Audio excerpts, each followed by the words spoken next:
Monsieur Yves Goazué pour 5 minutes.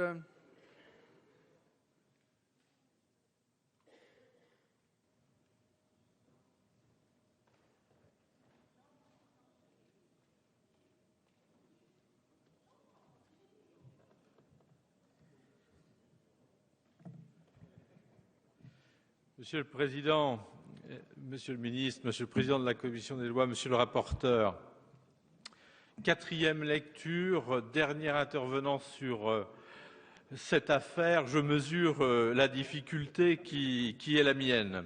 Je ne crois pas que nous ayons raison sur tout. Je crois, en revanche, que faire passer la représentativité féminine de 13,5% à 50%, ce n'est pas un gadget. Je crois, en revanche, que faire en sorte que 85% de la population française puisse avoir accès à un scrutin paritaire au plan municipal, ce n'est pas un gadget. Je pense que le principe d'égalité des suffrages, principe constitutionnel, ne souffre pas de contestation. À l'évidence, constater sur certains cantons un écart de population de 1 à 45 n'est plus possible. À l'évidence, la France, ça a été dit, de 1801 n'est plus la France de 2013 et ça devait forcément amener la représentation nationale à agir. C'est ce que nous faisons. Nous le faisons, mais nous ne le faisons pas dans le même esprit que ce qui a été fait pour le conseiller territorial. Notre objectif n'est pas de stigmatiser des élus trop nombreux, trop payés, mais tout au contraire de réorganiser les départements en conservant aux élus un territoire, c'est-à-dire une vraie proximité avec les électeurs. Certes, je le concède, la création d'un ticket femmes-hommes sur un territoire est une innovation, mais je ne vois pas bien ce qui doit effrayer à ce point, et je gage même que ceci sera un facteur d'équilibre et de saine émulation. Je suis, Monsieur le Ministre, élu d'un département rural, l'Orne, et j'irai expliquer cette réforme. Il est vrai qu'elle va apporter du changement. Il est vrai que les choses vont bouger. Le critère démographique étant prédominant, certains très petits cantons vont devoir fusionner ou être redécoupés.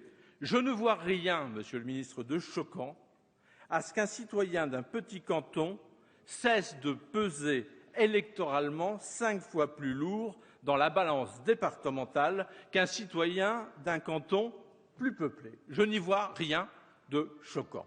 Nous donnons aujourd'hui du sens à tout cela. Notre texte allie justice électorale et légitime, j'y tiens, préoccupation d'aménagement du territoire.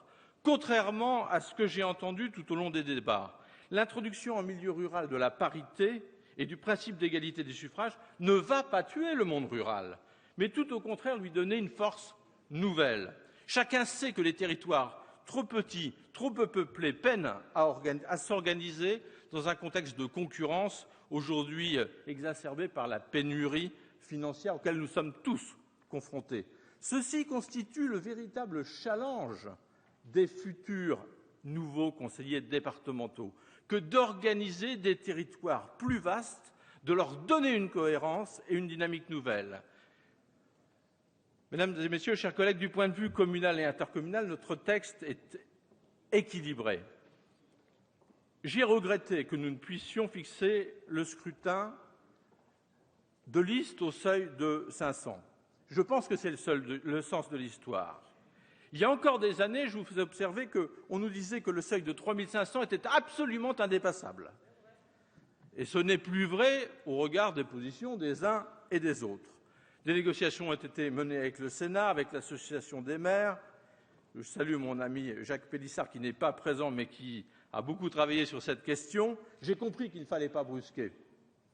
Je me rallie au seuil de 1000, mais je suis certain qu'il ne faudra pas longtemps, car il éloigne les petites communes de leur intercommunalité en ne fléchant les conseillers communautaires qu'au travers de l'ordre du tableau. Il ne faudra pas longtemps pour que ceci apparaisse insuffisant. Le seuil fixé à 1000 permet au final la mise en œuvre d'un scrutin intelligent, dégageant des projets, des majorités, dégageant aujourd'hui des conseillers communautaires par la voie du fléchage. Il est intelligent car il lie la commune et l'intercommunalité en protégeant la commune et en reconnaissant enfin à l'intercommunalité son importance. Cette technique protège la commune car elle porte en elle-même la nécessité d'être conseiller municipal pour devenir conseiller communautaire. Et cette technique reconnaît l'importance des EPCI à fiscalité propre. Enfin, j'allais dire, enfin le peuple désigne celles et ceux qui décideront de lever l'impôt. Je vois dans la loi que nous allons adopter autre chose qu'une loi électorale. Ce serait une erreur de la réduire à cette dimension. Demain, si nous savons collectivement utiliser les cantons élargis pour fédérer des intercommunalités respectueuses de leurs communes, nous aurons créé les bases d'une organisation féminisée, modernisée et de nature à redonner plus de force et de vigueur, en particulier à nos territoires ruraux. Merci. La discussion générale est close. Je rappelle que la conférence des présidents a décidé que les explications de vote et le vote par scrutin public sur l'ensemble du projet tel qu'il résulte du texte adopté par l'Assemblée nationale en nouvelle lecture auront lieu le mercredi 17 avril après les questions au gouvernement.